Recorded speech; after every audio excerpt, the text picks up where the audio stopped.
E pus-me sobre a areia do mar, e vi subir do mar uma besta que tinha 7 cabeças e 10 chifres, e sobre os seus chifres 10 diademas, e sobre as suas cabeças o nome de blasfêmia. E a besta que vi era semelhante ao leopardo, seus pés eram como de urso. Leopardo está na visão de Daniel. Ali temos a estátua, aqui temos a visão dos 4 animais. Leopardo com 4 cabeças e 4 asas, representando aí o Império Macedônico, que foi dividido com a morte de Macedônia, com a morte de Alexandre Magno, foi dividido em 4. 4 generais assumiram o império e dividiram o império em 4. Cassandro, Lisímaco, Ptolomeu e Seleuco. 4 generais que assumiram o governo, por isso que Deus mostra a Daniel os 4 animais. Então temos aí o leopardo, urso, que é a menofécia, tá certo? Sua boca é de leão, que é a Babilônia. Então cada característica está encaixada naquele animal. Ele carrega todas as características. Por quê? Porque aqueles impérios que foram se sucedendo ao longo da história, agora estão plenamente unificados, dentro de um governo só. Esse é o propósito do globalismo. Esse é o propósito da globalização econômica e do globalismo político, que é a movimentação do anticristo para o seu governo. Tudo está sendo preparado para ele, tudo está sendo orquestrado para a subida dele. E eu digo para você que na verdade tudo já está pronto. Tudo já está pronto, está na iminência já da sua manifestação. Boca de leão e o dragão dele, o poder dele vem, a fonte de poder dele é quem? O dragão. O dragão é a antiga serpente ou Satanás. Aquele que você conhece, que persegue a igreja, o acusador dos santos. Ele concede poder a quem? Ao anticristo, que centraliza todo esse poder mundial, todo esse poder global. Está tudo centralizado em torno dele. O dragão deu-lhe o poder e o seu trono, e grande poderio. E viu uma das suas cabeças com ferida de morte, e a sua chaga mortal foi curada, e toda a terra se maravilhou após a besta. Agora, analisando esse texto, você pode já perceber a ação, a astúcia, de Satanás, do diabo e do anticristo, como eles buscam a todo custo imitar as coisas de Deus. Eles buscam a todo custo imitar as revelações, as maravilhas de Deus. Nós vemos na atualidade, por exemplo, igrejas que tentam imitar a igreja de Cristo. Pessoas que estão pregando evangelho que são simplesmente imitação, mas não são original. Evangelhos distorcidos, evangelhos manipulados, de acordo com o interesse daquele que prega. Mas nós temos um compromisso com a palavra de Deus na íntegra. Nós temos um compromisso com a palavra de Deus tal qual ela é, sem manipulações, sem distorções. E o anticristo e o diabo também promovem essa manipulação, promovem essa imitação. O diabo quer colocar-se no lugar de Deus, e ele quer conceder ao anticristo aquilo que o Deus Todo-Poderoso concedeu ao Senhor Jesus Cristo. O Senhor deu poder ao Senhor Jesus Cristo. Como Cristo falou, é-me dado todo o poder no céu e na terra. E aí o diabo concede ao anticristo todo o poder que ele pode conceder na terra. No céu não, porque é a habitação do Todo-Poderoso, do Senhor. Mas na terra ele vai promover o anticristo, vai dar-lhe um trono e vai dar-lhe poder para agir. Por isso que o anticristo vai agir na eficácia de Satanás. Ele vai despejar sobre aqueles que ficarem aqui todo o seu ódio.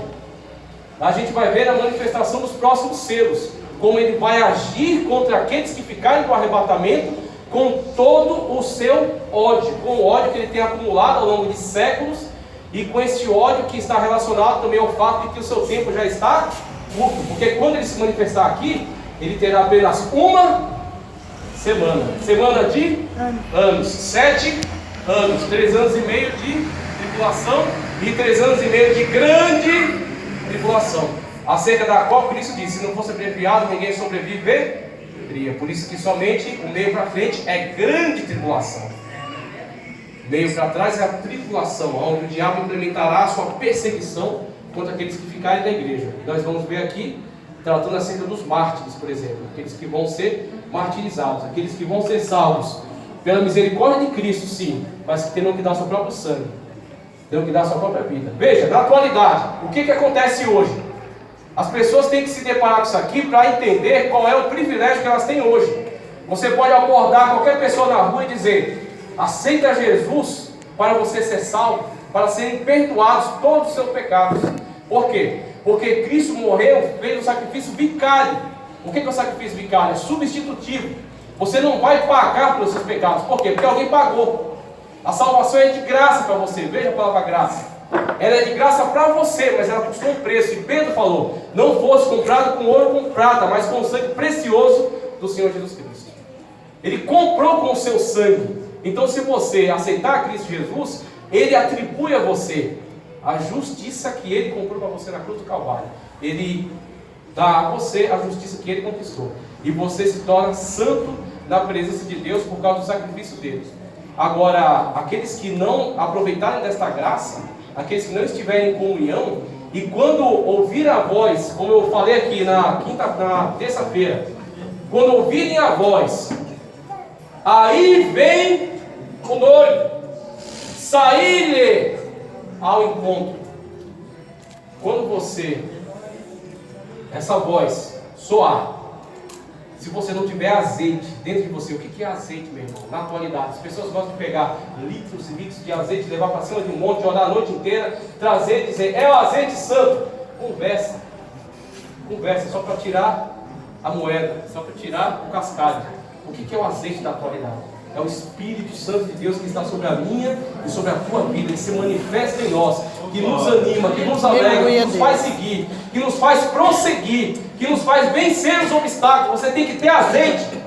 Você tem que ter o Espírito Santo constante na sua vida. E assim como Davi, quando ele cometeu aquele pecado terrível, aquele pecado abominável, e ele foi confrontado por Deus, porque Deus nos confronta com a sua palavra. Ele foi confrontado por Deus, e a oração que ele fez foi a oração certa: Senhor, tira tudo de mim, mas não tira o teu Espírito. Você tem que saber priorizar aquilo que é prioridade.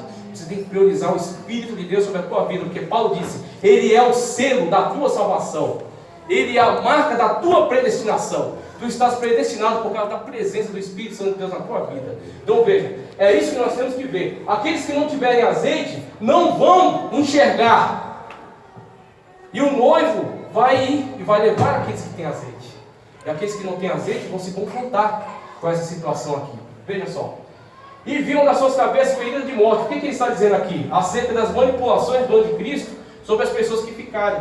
Fala que ele viu uma das cabeças feridas de morte, ele foi curado. E desta cura que ele recebe, ele será glorificado pelas pessoas que estiverem aqui. Ele vai imitar a morte e ressurreição de Cristo Jesus. Ele vai imitar a morte e ressurreição de Cristo Jesus. Ele vai implementar um meio dele se colocar como o Salvador. O Salvador das pessoas que estiverem aqui. E aqueles que conhecem a verdade e que não concordarem com isso, vão ser tidos como pessoas subversivas, vão ser tidos como pessoas fora do sistema, como pessoas rebeldes, e vão ser caçados, perseguidos. E é isso que está escrito nos próximos textos. Pode passar, veja só. Pode passar. Isso aqui já foi explicado acerca da estátua e acerca dos animais. Essa aqui é a visão de Daniel. A visão de Daniel está concretizada aqui, ó. A visão de Daniel está completamente enquadrada dentro disso aqui, ó. Boca de leão, corpo de leopardo, patas de urso, e a conjuntura dele é o animal terrível. Tem 7 cabeças. Novamente, mais um aspecto das cópias que Satanás faz das coisas de Deus. O número 7, que está presente ao longo de toda a Escritura e que fala acerca de plenitude, que fala acerca de perfeição. 7 dias da criação, por exemplo, no 7º dia descansarás. Os 7 Espíritos de Deus que estão diante do trono, conforme João vê nos primeiros capítulos de Apocalipse. O número 7 nos fala acerca disso. 7 semanas é a concretização de todo o tempo escatológico. Então nós temos aí o número 7 sendo relacionado com essa questão de perfeição. E o diabo sabe disso. E da mesma forma como já foi nos avisado, que ele pode até se transformar em anjo de luz e, se possível, enganar os escolhidos. Você tem que tomar muito cuidado. Você tem que tomar muito cuidado. Por isso que o alerta que a gente fez na terça-feira, a gente faz hoje de novo. Se você não lia a palavra de Deus, passa a se interessar mais, passa a se dedicar mais.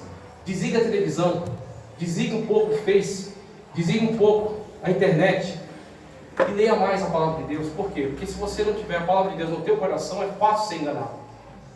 Se você não tiver luz, é fácil se perder.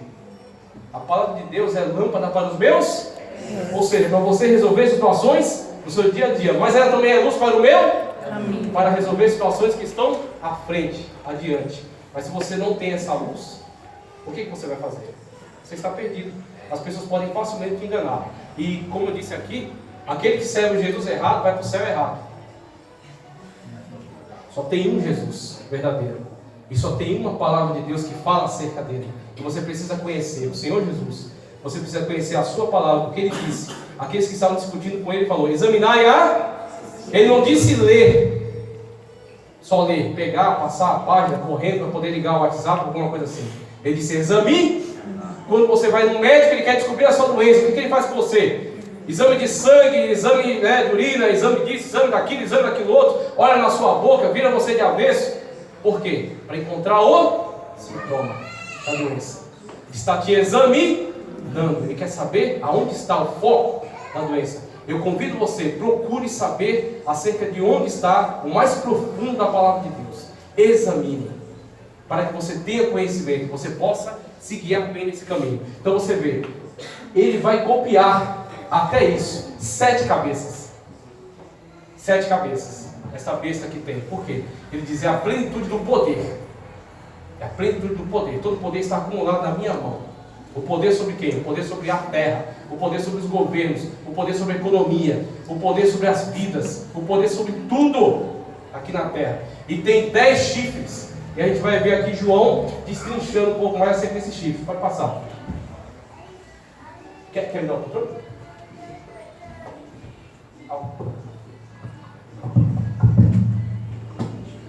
Veja, pode passar. Isso aqui, pronto, tá bom.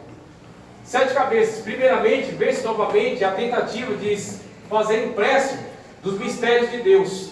Pois os 7 que carregam o significado de perfeição e plenitude, colocam aqui a besta, o anticristo, e o dragão, o Satanás, em plena harmonia de cabeças. Em Apocalipse 12:3 você vai ver assim, do dragão vermelho que perseguia a mulher, e tinha 7 cabeças também. Você vê que essas características ele tenta trazer para ele, atribuindo a ele essas características que são de Deus. 7 cabeças, 7 número da plenitude, a plenitude do poder, do governo, do domínio.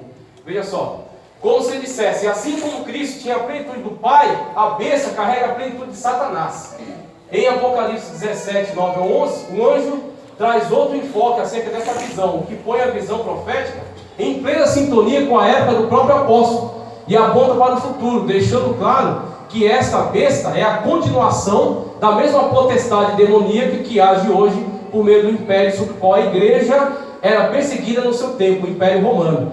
E aqui está o sentido que tem sabedoria. As 7 cabeças são 7 montes, sobre os quais a mulher está assentada. São também 7 reis, dos quais caíram 5, um existe e o outro ainda não chegou. Mas quando chegar, tem que durar pouco. E a besta que era e não é, também era o oitavo. É o 8º rei. E prossegue no 7, e caminha para a destruição.